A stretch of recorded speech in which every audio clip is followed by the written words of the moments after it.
Palm Beach County, let's do it. I got an anthem for us. This that, pull up to the hood, feeling all good shit. Getting to the money, know you looking good shit.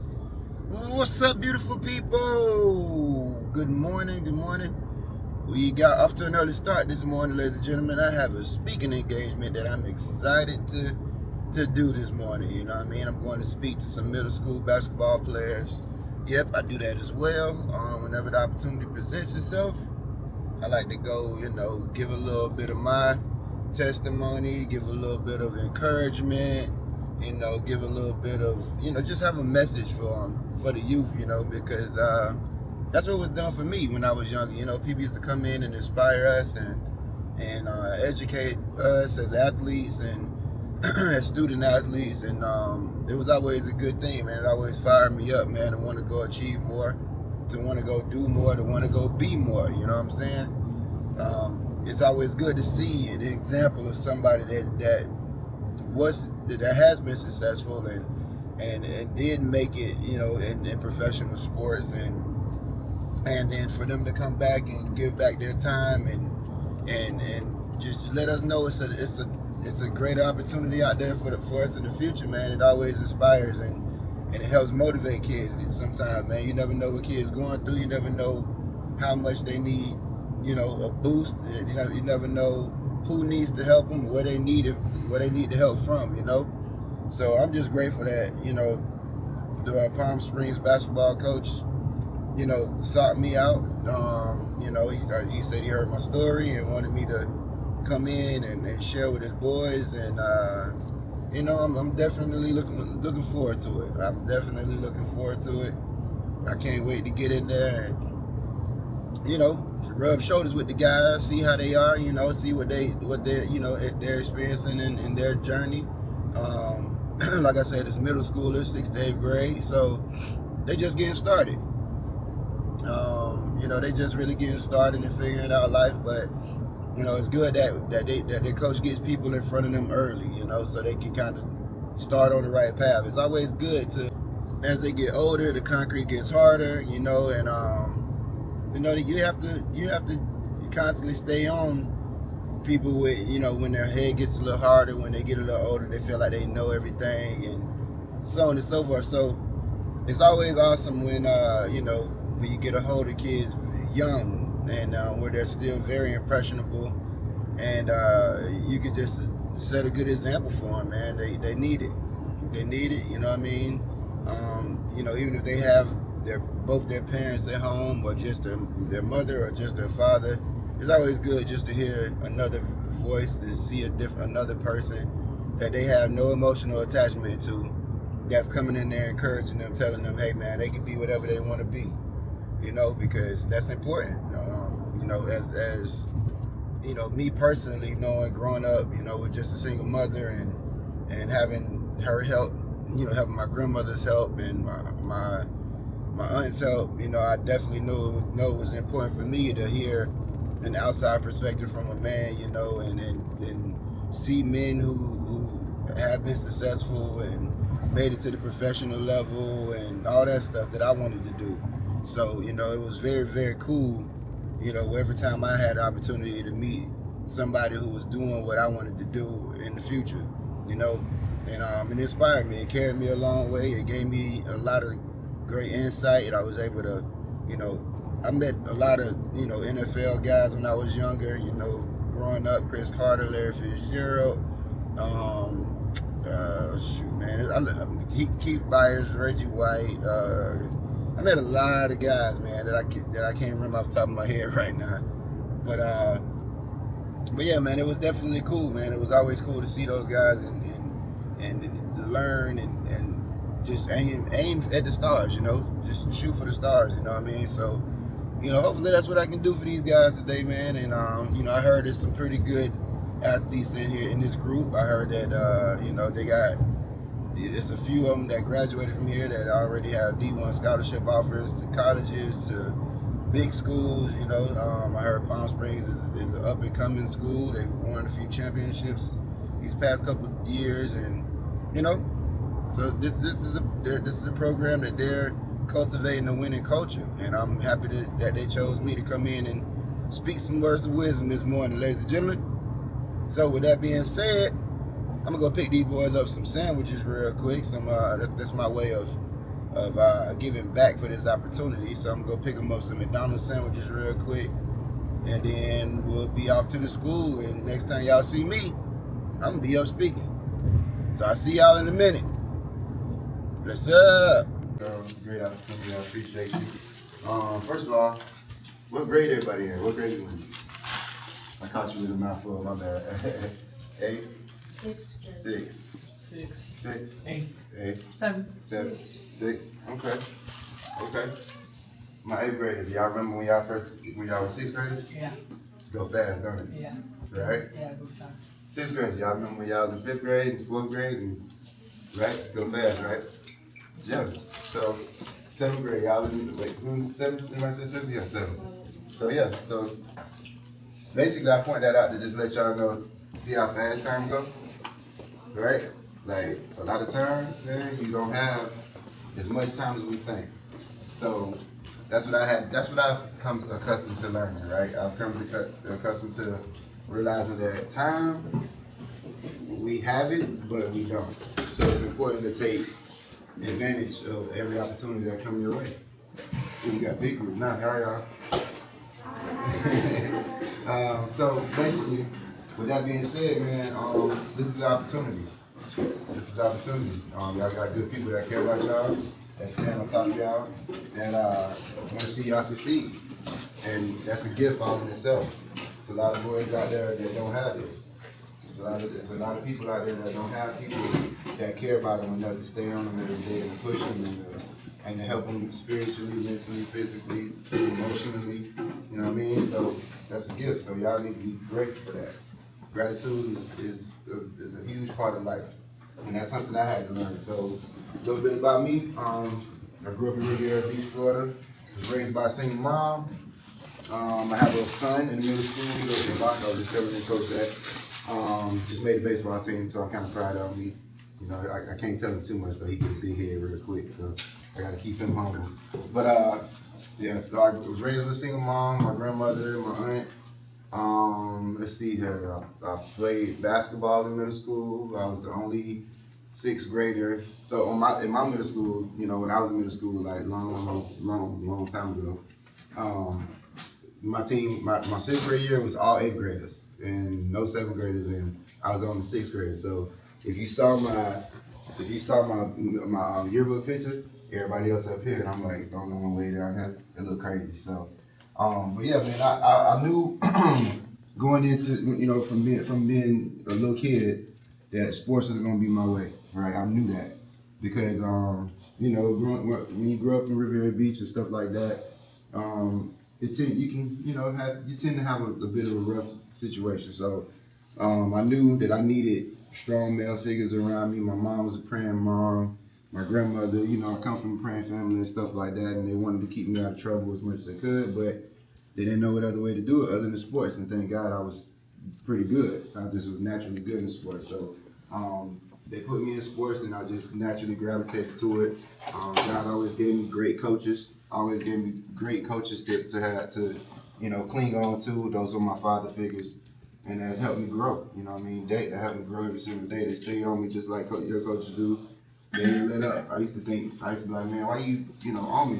The main thing my coaches tell me that always stuck with me to this day is the time that when I don't say nothing to you, that's when you worry. You know what I mean? So the more he stayed on you, the more it was on your case. That means they care about you. They want you to stay on the right path. So always remember that. You know what I mean? Because when they stop talking to you and they start giving you short answers, that's when you start worrying. I mean, they done threw in the towel on you for whatever reason. And I know another thing my mom taught me is people always help people who are willing to help themselves. So if you're helping yourself, if you're doing the right thing, you're making the right decision, there's no way that anybody else, any adult will turn their back on you as long as you're doing the right thing. Make sense? Make sense? Yes, sir. So, make sense? So yeah, man. So always make sure you take the first step forward, and everybody else gonna follow up. You know what I mean? Everything else gonna follow up. And to be a leader, man. Who know what it takes to be a leader? I want to ask a question. Who know what it takes? Yep, absolutely. Anything else? Gotta stand with teammates all the time. Gotta stand with teammates all the time. Okay. Being first on laps,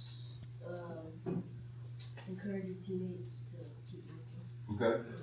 Doing the right thing so they can copy what they're doing. That's right. That's part of it. Being a role model. That's part of it. Yep. So all that there's no wrong answer when it comes to being a leader, right? Also remember though, it's doing the right thing when nobody's looking. That's called integrity. You know what I mean? You always gotta have high integrity because when you get used to doing the right thing, whether nobody's looking or not, it just becomes second nature. So you ain't gotta put on the act, and you gotta put on the show for people when the coach is around and when other people are around. It's just naturally who you are, right? Accountability is a big one as well. Also leading by example. Sometimes you don't gotta yell at the person. You just lead. You just do what you're supposed to do, and everybody else will follow suit. You know what I mean? That's always a good way to be. And you guys on y'all team, man, y'all gotta lean on each other. Some days you're gonna have a bad day. It's gonna happen. We all be human. It happens. We don't have to pick them up. You know what I mean? And it's gonna be like that for everybody, from the oldest to the youngest. Some days the youngest gonna have to pick you up. It's just what it is. You know what I mean? So leaders also know how to be good followers. Leaders also know who to listen to, when to listen to them, and when to go ahead and take direction from them. In order to be a good leader, you gotta learn how to be a good follower. You gotta know who to follow, right? So that's the only time you'll ever hear me say be a follower, because that's something I had to learn. You always can't just come in thinking you know everything. It's always good to learn. Learning is a part of the process every single day. I learn to this day. I learn something new every single day. I promise you that. You'll never figure it out. All right? You'll never figure out everything that is. You're just gonna learn one thing today, get good at that, and tomorrow you'll learn something else. I promise you that. That's a part of life. That's what life is all about. That's what makes life worth living. That's what makes life fun. You know what I mean? Enjoy this process, y'all. Don't take it serious, but don't be robots, and enjoy it, laugh, have fun, joke. You know what I mean? Spend time with friends, just being normal teenagers. You know what I mean? You don't get I'm telling you, it goes by quick. All right. So let's see. Get back to my story. So I went to Palm Beach Gardens High School. Well, I went to Bel-Air Middle School. Graduated from there. Then I started high school in let me backtrack. Let me tell y'all, I'm not gonna tell y'all all the good stuff, because I did have some trials and tribulations. So in elementary school, like I said, before I found sports, I was a troubled kid. Like I said, I grew up in a rough area and was always fighting and giving my mom's issues. I hated school, didn't always want to be there, so on and so forth. Was always playing victim because I didn't have my dad, so on and so forth, right? But what I quickly learned, as a kid in elementary school, is like, you got to learn how to just keep going through adversity. You got to learn how to continue to grow and be a better person through adversity. So I went to 4 different elementary schools. Yeah, I got kicked out of one of them for just being angry, throwing chairs and not getting my way, just being that angry person that you don't want to be. That never works out well for you. Then so I went to another elementary school. Greater Bethel was called at the time. It's called R.J. Healing now. That's when they were whooping kids. So yeah, you got in trouble there, you was getting whooped from the teacher or the principal or whoever. But you was gonna get that power. Then from there I learned, all right, maybe I do need to straighten up and fly right. So I went to another elementary school, Timber Trace up in Gardens.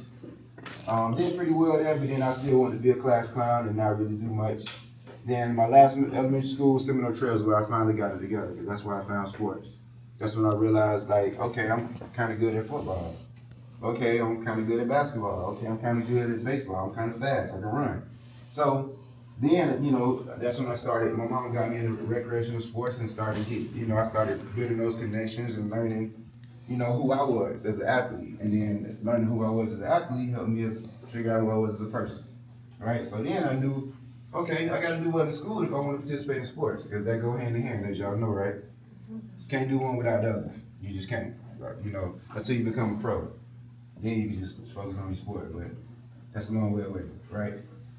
So, yeah, once I figured that out, man, I'll say, okay, I got to get my grades. Whether, I wasn't really trying to get no 3.8s and 9s and 4.0s. I was just trying to do well enough to get my grade. So I could play. But what I realized as I got older is the harder you work in school, that translates into sports, and then that translates into the rest of your life, right? So the reason why you have that grading scale is because you want to achieve the highest you could possibly achieve, because that means you put in the work, right? Just like when your point average, when you scoring, right? You want to score as many points as you can per game, because that means you're putting in the work in practice. You're putting in the time, right? So how many of us in here won't want to average 20 points a game? Exactly, right? But you know the kind of work you got to put in to be able to do that? So, you know the kind of confidence you got to have to be able to do that? So that's what I'm saying. Like it go hand in hand. That's what GPA is about. That's what that's why they keep stats and stuff like that, so you can measure how well your hard work that you're putting in, how well you're doing with it, right? So now I go to middle school, Bear Lakes. Like I said, play basketball. Do well in middle school. I do pretty good in middle school because I was pretty excited to be a part of the basketball team. I was a 6th grader, I'm like 4 foot nothing, and I'm walking around with a big old book bag. But I'm on, they call me out of class early for a game. You feel like you're the man. So that was a pretty cool experience for me, and I said, I like this, man. I'm gonna keep doing my work. So now I go to, I start school go to high school, Palm Beach Lakes High School. I played football, basketball, track. And then so I started realizing, like, hey man, I'm kind of really good in football. I'm pretty good in basketball, but I'm not growing. So I got to make a decision. I didn't think I was, a 5'9" guard was gonna make it to the NBA, and I knew I wanted to go pro in something. So I had to make a decision. I had to say, hey man, either I'm gonna stick to football, or I'm gonna stick to basketball and pray that I grow, or I knew I didn't want to run track. I hated track. I hated track. Track is painful, but it made me better for football. So I decided to stick to football. So my 10th grade year, I stopped playing basketball. I kept running track, even though it hurt real bad, but it helped me in football. So I really, really locked in on football. And I knew from, ever since I was a kid, I knew I wanted to go pro or something. But football, as I got older, I started like really excelling. Scored, two touchdowns a game. It was, football became real easy to me. You know what I mean? So I realized like in 10th grade, like that's my sport. Well, boom, here comes some adversity. So now y'all hear me say I'm doing well, but then I get to a situation where I have a coach that was constantly challenging me, right? But I felt like it was unfair. So instead of me stepping up to the plate, I kind of shut down. I kind of just shied away from, like, I played victim. He picking on me. He don't like me. He trying to mess up my future. Every excuse, instead of looking within, I was looking outside of me, right? And that's what we all tend to do, because we want to look at ourselves and say, man, we the one messing up. We the one not doing right. That's not easy to do, right? That's part of accountability. That's what you got to do when you want to excel. And I didn't start excelling until I started looking within me, right? So what I started learning in that situation, that scenario was, man,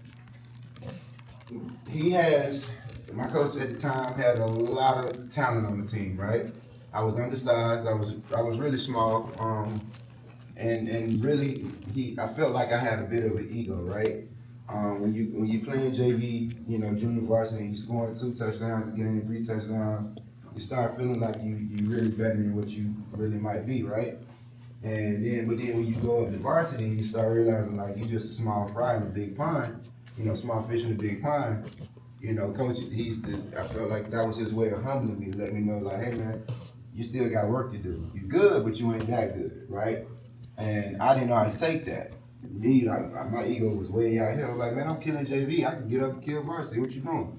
Well, you messing, you playing yourself, coach. You got me on the bench, and then you get other people in your ear chirping.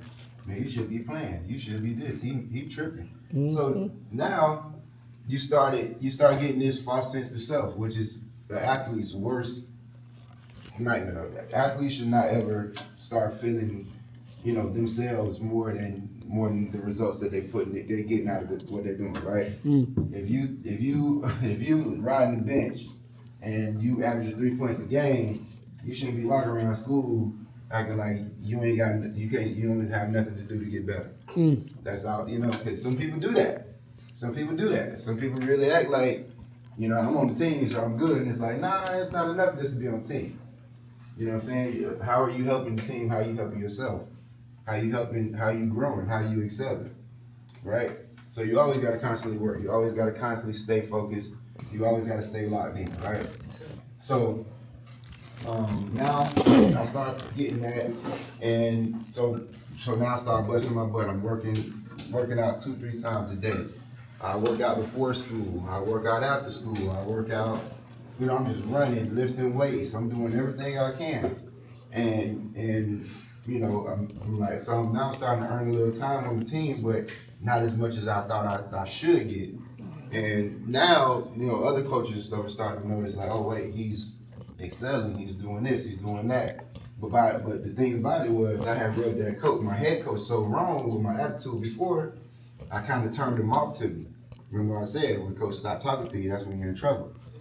So now my attitude, my ego, and all the stuff from the previous year has started catching up to me. So he kind of didn't really care with how much I was working and how much I was doing and how much I was excelling, because he felt like my ego was gonna get out of control. And once he put me in, and once he started playing me like I probably deserved, he felt like my ego was gonna get inflated, which he probably was right. So so my 11th grade year, humbled me again. I rode the bench my whole 11th grade year. So pretty much, but then they had to move me on defense just so I could get in the game, right? So imagine how humbling that was. You go from being a starter, being good, always starting every game, going up to your 11th grade year, and then you on the bench your 11th grade year. So going into my senior year, I had no scholarship offers. Not one school knew who I was, nothing, right? So I was devastated going into the summer, because I used to cry to my mom like, man, he gonna mess up my future. I want to go to college, blah blah blah blah. So my mom heard me out, and then she finally, allowed me to transfer to Palm Beach Gardens High School. So I transferred to Palm Beach Gardens High School, and I did very well. But going to my senior year, I tore my meniscus, and I had an option whether I was gonna play with it, because it was bad, but it wasn't that bad, or I was gonna have surgery, sit out, miss games, whatever. And I was like, nope, I'm not missing no games. I ain't got no scholarship offers. I gotta play. So I played my whole senior year. So this is the part of just conditioning your mind to do whatever it is that you need to do to get where you want to be, right? Of course, I had, it hurt every now and then, but man, I played like it was my last, right? Like I wasn't gonna ever play again. And then ended up earning the scholarship to Illinois State University. I had a great senior year. So I played 1 year of high school football and earned a full 4-year scholarship because I wanted it that bad. Because I worked that much. I used to do 3 a days. Like it was, I ate football. I slept football. Whatever it was I had to do to earn the scholarship, I did it. You know what I mean? So that I didn't take no for an answer. I knew I wanted the scholarship, and I was gonna get it no matter what. So now I get to Illinois State University. I go up there early during the summertime after I graduate high school, do well. So I play as a true freshman. That rarely happened, back in when I was in college. Like, it was very rare for a guy to come in as an 18-year-old and play, let alone start series and catch some, I call it game-winning touchdowns, so on and so forth. And I started excelling really fast, and then once again, my ego started getting in front of me, and coach had to humble me. So y'all notice a constant theme where my ego constantly crept in, where I would start feeling like I was better than I actually was, and that ended up setting me back, right? So freshman year, I do well in college. Sophomore year, terrible. I went through, I didn't know what it was at the time. It was like seasonal depression, because I was born and raised in Florida, right? Never seen snow before, never felt cold the way Illinois had cold. So my second semester in college, after football season was over, after all the girls stopped cheering and the band stopped playing, and now it's just school. Man, I went through serious depression. I didn't go to class. I got a 0.6 GPA. 0.6 GPA, man, and I'm telling you, that was a scary time for me because I did not know if I was gonna keep my scholarship. So thank God I was, at that time, my mom called my coach, and that usually don't happen either. I don't even know how she found my coach number, but she found it. My mom called my coach and begged him not to take my scholarship.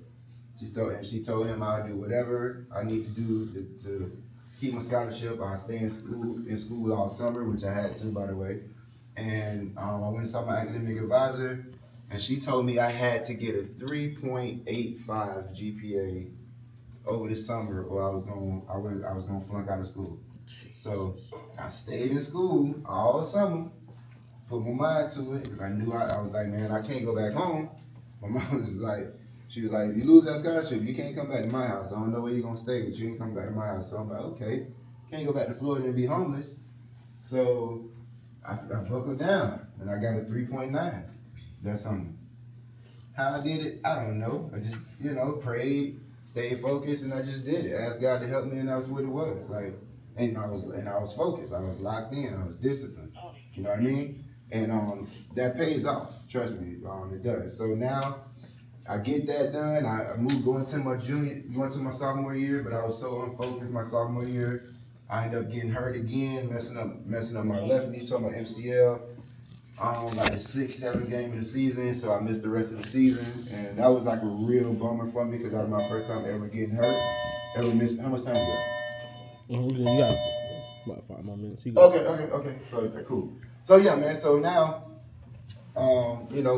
fast forward my junior year, I come back home. I have a resurgence. I have a recalibration of my brain. I just like, man, I gotta lock in my junior year in college. So I want to go pro. I mean, this is what I've been wanting to do all my life. So I come home, train like crazy. Now I'm blessed enough to train with the pros. I meet people like Randy Moss, Chris Carter, Larry Fitzgerald, like all these superstar players. You know what I'm saying? I'm working out right next to them, and I'm starstruck, but I'm trying not to be starstruck. And I'm like, I'm right here with y'all too. So it was a cool situation where I was able to go, be around again. God put me in a situation where I was able to learn from people and learn how to be a leader, learn how to go back to my college and be a leader, and have a good senior year. Then I get the opportunity to go pro, get picked up by the Cowboys, got cut from them. That was my first time ever getting cut. That was crazy, but I learned a lot from that situation. Then I went and played up in Canada. Canada's a beautiful place, by the way, if y'all ever get a chance to go. It's beautiful. Went and played in Vancouver, beautiful city. I played in Montreal, another beautiful city. They speak French there. And Toronto is also a really, really nice city too. So these are all experiences I was able to get through sports. I would have never made it without sports. I would have never made it through anything that I had to overcome growing up without sports. You know what I mean? That was my foundation. And what I realized is, and the 3 things I want y'all to take away from this is sports gave me discipline, right? Through discipline, I had consistency. Through consistency came opportunity.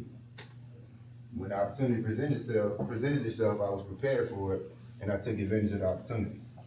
And that's that's usually the flow. It's discipline, consistency, and opportunities there. Sometimes opportunity only show at one time, so you got to be ready. I always like to tell myself, stay ready, so I don't got to get ready. You know what I mean? Because you got to always be in motion. You got to always be preparing, because you never know what the day gonna present you, right? So, with that being said, man, y'all just remember that discipline creates discipline. It's consistent creates consistency. Consistency creates opportunity. All right. Yes. Any questions? Thank you. So before he goes, now we're gonna do a Q&A. It's a Q&A time. Now it's time for us to ask questions. We as scholar athletes, we must ask questions. So what are questions that you got? Like What That really, includes y'all too, shifted volleyball you girls. to your grandson to like really know That's that? why I make y'all run a track. Like what shifted you to know that this is for you? Like this is what you wanted to do for the rest of your life? What you mean, like speak this? Nah, like do sports. Like what? Oh, sports. Man, like I said, my options was limited where I grew up at. Man, it was either sports, try to be a dope boy, didn't want to do that because you know that where that ends up, or and I never really wanted to work a regular job like that either. That just didn't look fun to me. I used to see my mom and grandma come home hate their job, so I was like, well, I want to do that. You know what I'm saying? But that's kind of it. Like it was kind of just I knew I wanted to do more, and sports was just my way. It was just the thing that grabbed me, and I felt like me and sports gravitated to each other. Good question though. Just first. What'd you do to get through the depression? Good question. I started talking to people because I didn't know I didn't know I was depressed, right? I didn't know. I just thought, I was like, man, something off, but I didn't know what it was. So I started talking to people. I started talking to my mom mainly, telling her like, hey, something ain't right. Like I don't feel like I wake up in the morning and I don't want to go to class. Like there's nothing I can do to make myself go. I didn't care about the consequences of possibly getting kicked out of school at the time and so on and so forth. So yeah, main thing is talk to people, man. Talk to somebody you really, really trust, that you know really have your back, really have your best interest, because a lot of times you don't know what's going on with you. Like you think you do, but you don't know. And maybe when you talk to somebody, they can grab hold of something and help figure it out. You know what I mean? Communicating is always key. Good question. What position did you play in football? Wide receiver. Mm.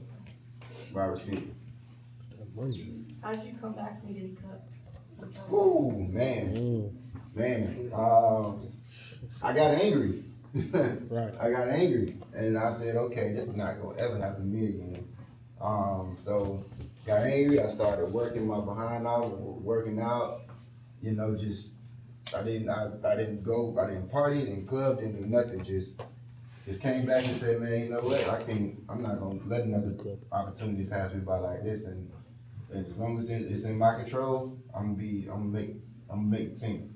And that's kind of it. You just kind of just grab hold of that motivation and you just don't let it go. You know? What made you want to keep fighting after that injury?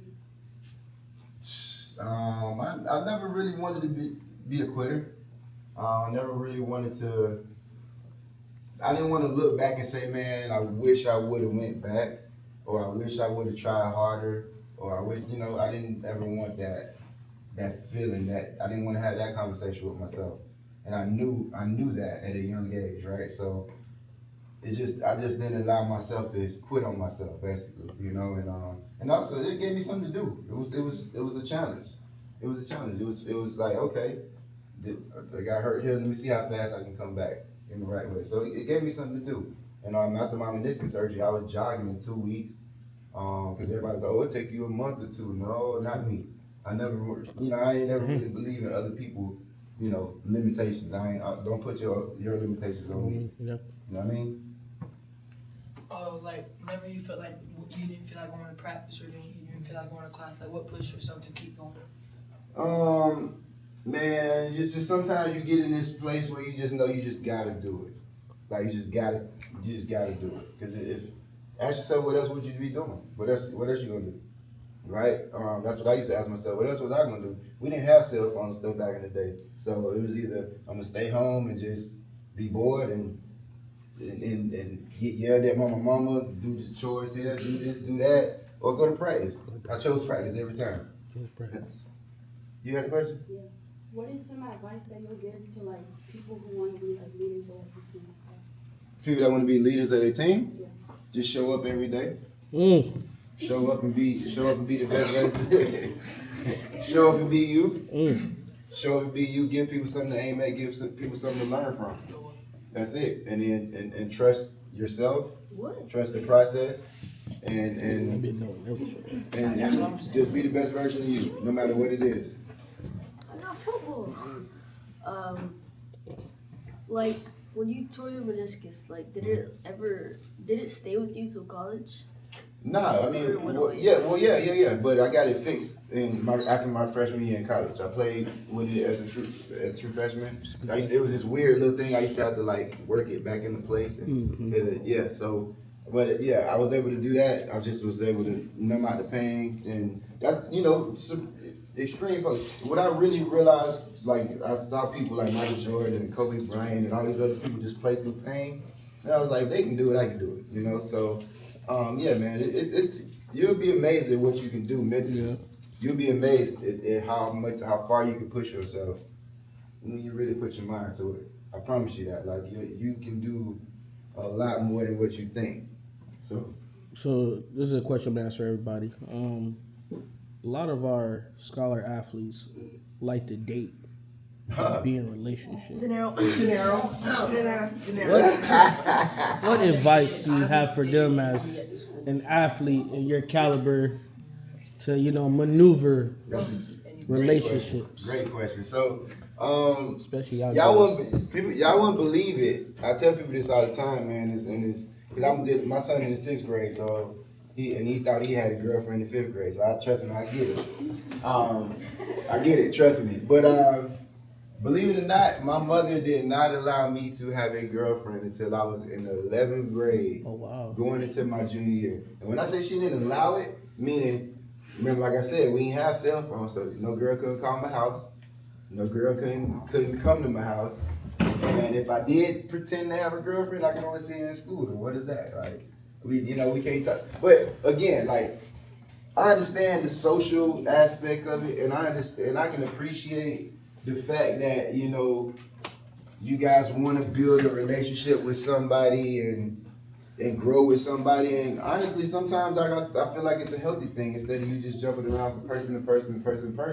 However, you got to make sure that person is on the same page as you, because they will hold you back, and I've seen that happen more times than not. You're young, you're going to change, you're going to grow, your likes and dislikes are going to change. You're not gonna be this same person that you are 5 years from now, and they're not gonna be the same person that they are 5 years from now, or 4 years from now, or 3 years from now. So I suggest that you just keep it light.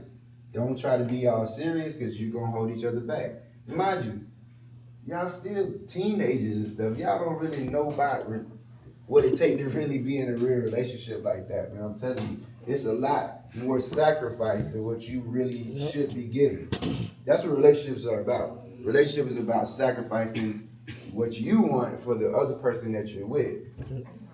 And guess what? That's not always easy to do as teens and people who figuring out their life. People who figuring out which path they want to go down.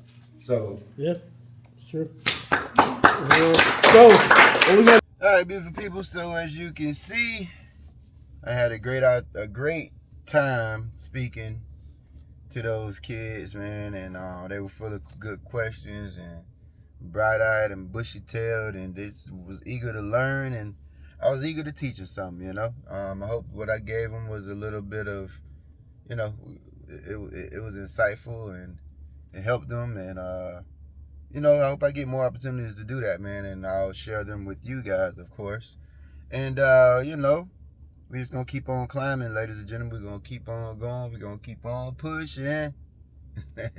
But, yeah, man, I just want to just continue to just stay focused, man, and grind, man. I got to get to some real estate work here, man, today. I got to still hit the gym, actually, so I'm about to go do that as well. It's going to be a short and sweet workout, nothing too crazy.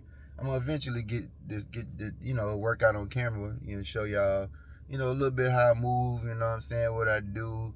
Hopefully inspire you guys to work out and do better for yourself, what I'm saying? And eventually I might, drop a workout in here or whatnot, let you know how many reps and sets I do.